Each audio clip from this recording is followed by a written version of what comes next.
You already know what my next question is, because nowadays, I guess I don't know if they called them that back then, but they call them reference tracks, where Right. someone sings a song and sends it out. So, from your music that you've done, is there anybody that we know that blew up from a song that you did for them? Oh yeah. Yeah. I think I did the demo for some Freddie Jackson song. It's like "You Are My Lady" or What? oh yeah. Because the guy who wrote it, a guy named Barry Eastman, um, was we grew up together. He actually taught me in high school, and then he was writing on the side as well. He would have me come over to his house and do these demos, and he played me the song. And I remember like just doing a demo for it. It was either that one or another big Freddie Jackson song, and then it became Freddie Jackson song. It was like huge. So it's either "You Are My Lady" or one of those type songs, yeah, Yeah, by him. yeah. Oh my God.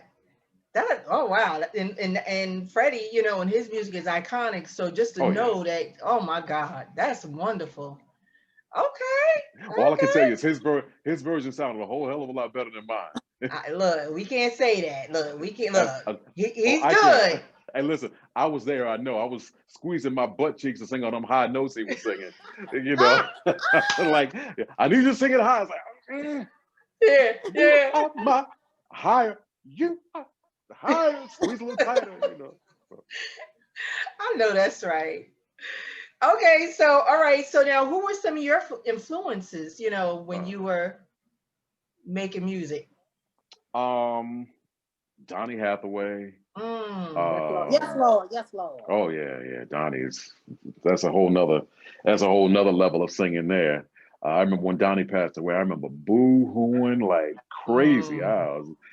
I had to like leave the room. My mother was looking at me like I was crazy. I said, "Let Yeah. me Yeah. go." I said, "What's wrong with you?" I was like, "Onions. You cooking onions? Onions." I was, I was crying my behind off. It was like 1979. I remember just Hmm. Donnie, Stevie, obviously, uh, Yeah.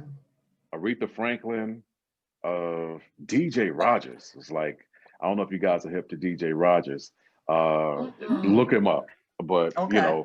Don DJ had like a song called "Say You Love Me." Oh my God, his voice was incredible. Beulah Jean, crazy ass name, but when you hear the song, you'll understand what I mean. And I wasn't trying to rhyme, man. Beulah Jean, when you hear the song, Yeah. came out that way. And probably one of the biggest influences was Luther and Al Jarreau. So Oh those were like, wow. That's yeah, a they were nice like the mix. pinnacle for me. Yeah, yeah. Okay, so dead or alive, who would you love to collaborate with, or who would you have liked to have collaborated with? Oh wow.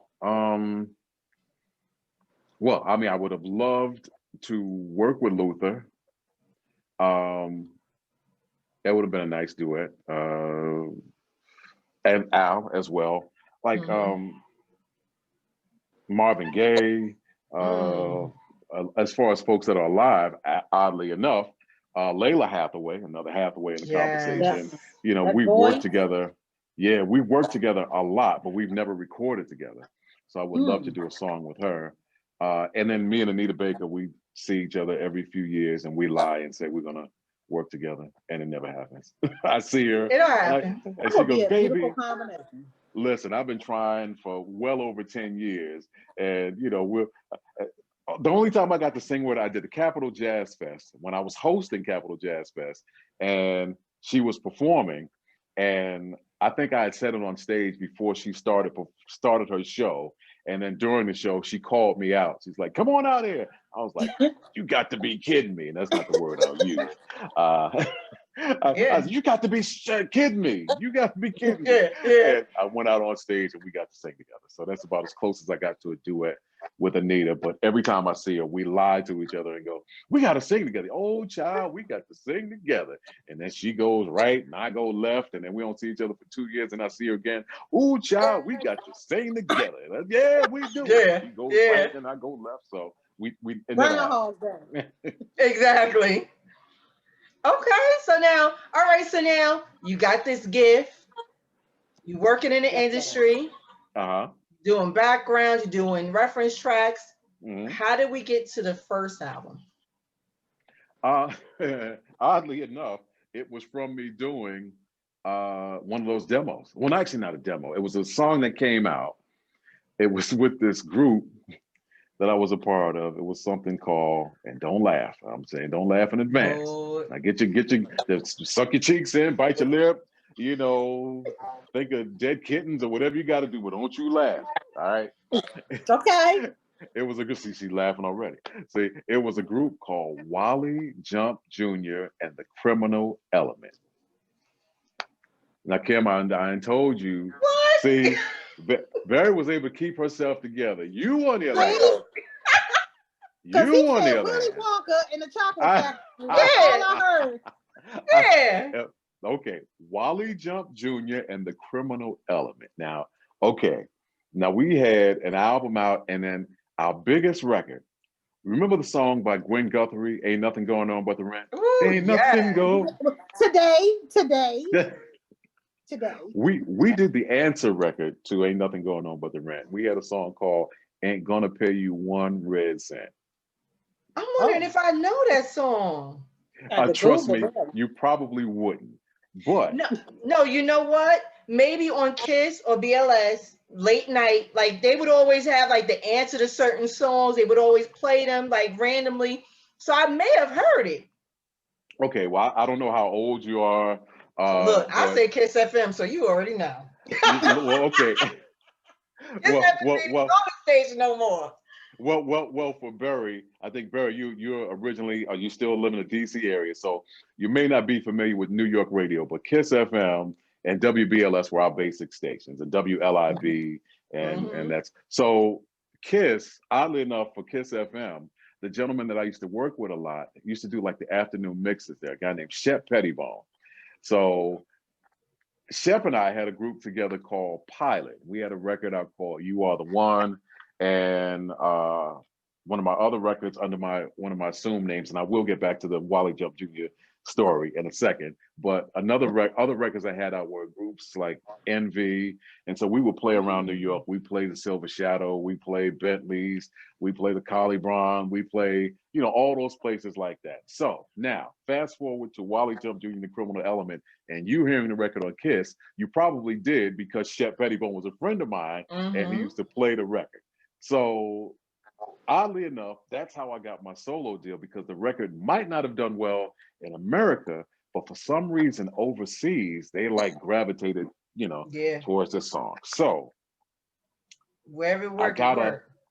I got a solo deal based on that song. And they had heard me on the Wow. other things as well, even though it was under different names. It was like, that's a guy who did, isn't that the same guy who did? Ain't that the guy who did? And they were like, okay, who are you? And would you be interested in doing your own thing? And so in 88, I did my own thing. They gave me the opportunity to record a record and put out my first solo album in 88.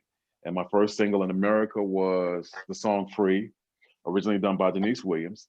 And the song that did well in the rest of the world was, I did a song by John Coltrane called "A Love Supreme." So we did like a house version of it.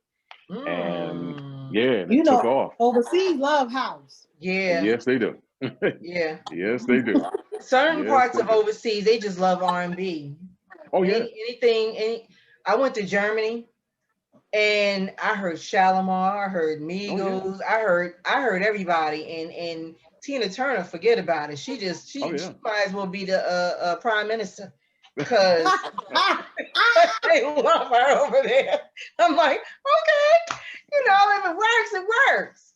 Right. Eat the cake, anime. Sing the song, anime. Sing the song. Exactly. And some people's voice is too big for a group. I mean, I'm just being real, like your voice. It's like Teddy. You're like, this. No, you sit there like you're Teddy in the group, man. You in the group. Y'all have voices that stand out. Like y'all have to. The spotlight just can be on y'all. I'm sorry. It's just what it is. Well, I'll take it. Thank you. Yeah. Thank you. Also, Jeffrey, Teddy, Jeffrey. Oh my God. Listen, and you in the same realm. You see Jeffrey to this day, and he sounds the same. He sounds better now than he did back in 1970, You know, I go to a Yeah. Jeffrey concert and turn into like, you know, like a fan. I'm Yeah, like, yeah, and yeah. he kicked my butt on many a night on some shows. So yeah, what a talent. So how did we get to collaborating with Rochelle? Is it Rochelle? Yeah, Rochelle. Yeah, Yeah, yeah, yeah, yeah. yeah. I don't even know how my name came up in the conversation of doing the song. I I don't. I have no clue. Uh, it was between me and Phil Perry, I think, to be the duet partner. And I don't know what happened between her and Phil Perry, but after a while, we just didn't hear his name anymore. And then it was just me. And I had no idea who she was, but apparently she had heard some of my songs and thought it would be a nice combination. And we hooked up, and it's the hardest I've ever worked in my life to record a song, but it was probably the But most it's an amazing gratifying. song. Yeah, yeah, yeah. That It was took the us first like, time I heard of you. oh, really? My brother actually told me about you when that song came out, and he sent it to me, and I listened to it, and I was like, oh my God. So now, fast forward, last week I Uh-huh. said, you know, I'm interviewing Will. And I kid you not, and I can show you on my phone right now, he sent me the song. And Oh, he's wow. like, Okay. Kim, you noticed my song. I said, I know it's your song because I wouldn't know about him unless you sent me the song. Damn. Damn. So all those songs that I recorded prior to that, it just didn't connect It with was you, that huh? song. No, it was that song. Let me tell you, my brother introduced me to two people, you Okay. and Mint Condition. Oh, okay. All Those are right. the two people or their group. That's what he introduced me to. And I've been a fan forever. Oh, nice. Well, Ever hey, listen. since. One half of the combination of folks that he introduced you to is unbelievably talented. Stokely and Mint Condition, they on a whole nother level. Now, me on the other hand, You are as well. not so much. Oh no, you the man. Oh, you the man. Yeah, Thank you. yeah. Well, oh my God. So okay, so now that song comes out. hmm It does wonderful. hmm Where do you go? Take us where you go from there. Because I'm From sure that there, that changed some. That had to change some things for you. Probably change some coins too. no, I'm